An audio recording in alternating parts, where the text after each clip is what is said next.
I must find a way to release the tension here inside somehow.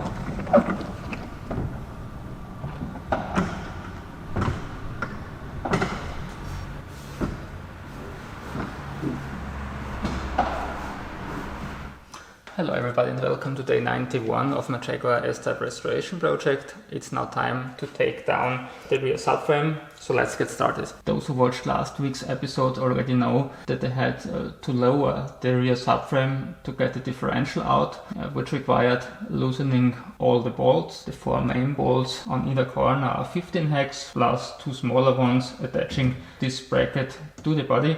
I already placed the jack stand here underneath, so let's get the subframe fully detached on passenger side.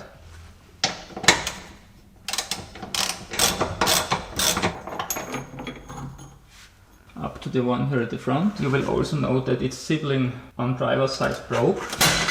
I try to make sure that this doesn't happen on this one as well. Oh no, I hope this wasn't a crack.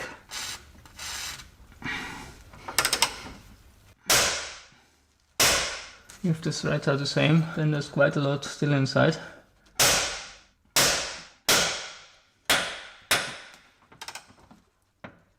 The most difficult thing is counter-holding at this place, not to get the bolts bended, because this would cause it to crack immediately.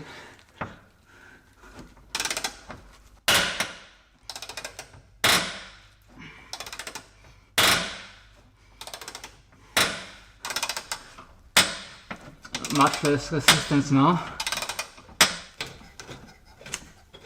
And here it goes. As you can see, obviously that's the portion covered by the threads, while the bolt was sticking through to the inside that much, so this part wasn't protected against corrosion. Before moving to left hand side, I will first try to unplug the parking brake actuator. That's 2 plugs, an easy one and a nasty one. But even an easy one can turn into a nasty one if it isn't accessible. Let's try to detach it from the bracket. Yes, here's the inner mechanism that has to be depressed. Yeah, here it goes. That's been the easy one. On the nasty one, the tab is sitting here at the rear. Yeah, and actually this wasn't all that nasty today. Since the 15 hex bolt here at the front is broken, there's only one more left. This has been already entirely out last time, so it shouldn't be an issue now as well. Hop, voila. Cool. Actually, the rear subframe is heavier than the front one.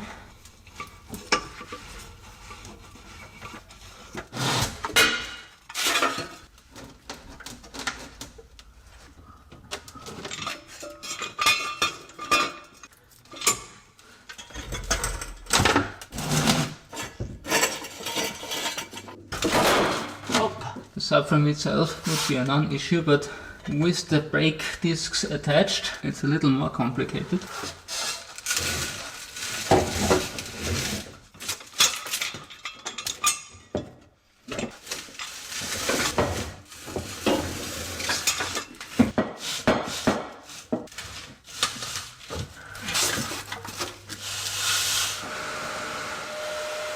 As you could see, I've cleaned up a little bit, and now let's proceed on the subframe. It doesn't look too bad corrosion wise, just a little more rust here on the front upper side. The easiest task at the further disassembly should be taking down the sway bar. That's 2 times a 13 hex.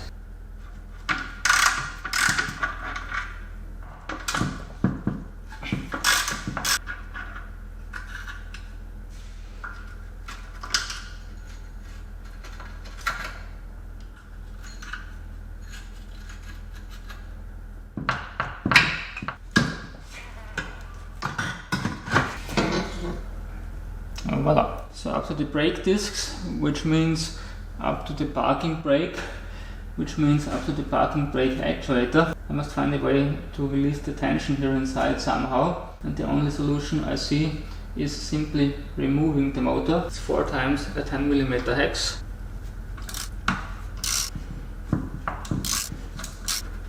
And of course there's tension on this entire case as well. I'm afraid there's no other way than directly attempting the brake caliper.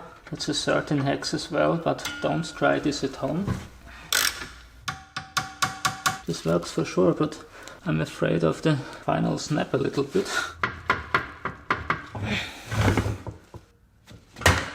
Not too bad. So let's try to detach the brake assembly entirely. This requires pressing 2 tabs at the same time. Yeah, and here it goes. I just recognized that the key moment wasn't caught on camera. That's bad, because I can't fully replicate it here, since a lot of the tension was already released by detaching the cable on the other side. Nevertheless, there's not enough slack to get it out.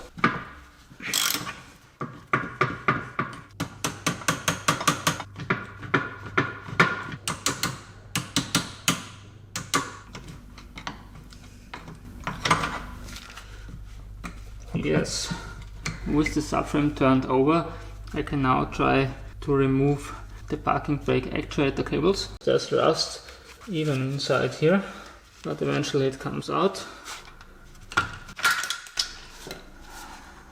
There's no other way here than to separate those 2 ends, which are both severely rusted.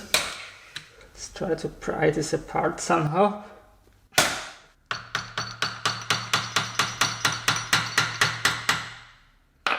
Somebody loves me. I sincerely hope this bracket fits through the hole. Yes. And it fits. Voila. So let's now detach the actuator. 2 bolts, 10 hex.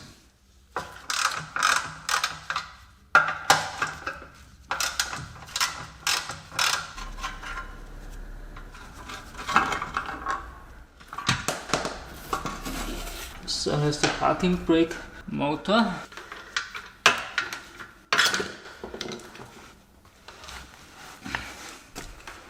And here it goes.